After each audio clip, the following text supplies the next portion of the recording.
નમસ્કાર દર્શક મિત્રો, એડી ન્યૂઝમાં હું છું આપની સાથે આરડી વાઘેલા। જોઈએ આજના મહત્વના સમાચાર। ગડખોલ ગ્રામ પંચાયતની હદમાં આવેલી શુભમ રેસિડેન્સી સોસાયટીના રહીશો છેલ્લા 2 મહિનાથી ગંભીર વીજળી સંબંધિત સમસ્યાઓનો સામનો કરી રહ્યા છે। સોસાયટીમાં સતત લાઇટ બંધ ચાલુનું અવરજવર રહે છે।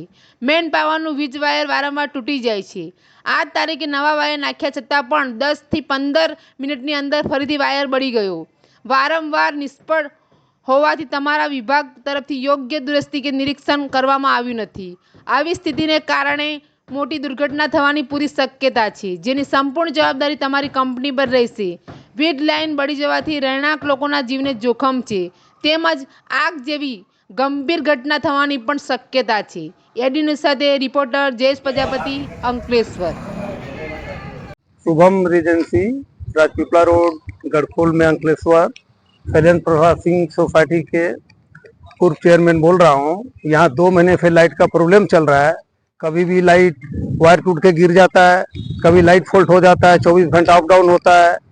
कोई भी जीवी वाले बराबर ध्यान देते नहीं। 50 कॉल करने के बाद भी कोई जीवी वाले आ नहीं रहे। कल रात से 11 बजे से या 12 बजे जो भी गिरा हुआ है वायर ऐसे ही पड़ा हुआ है।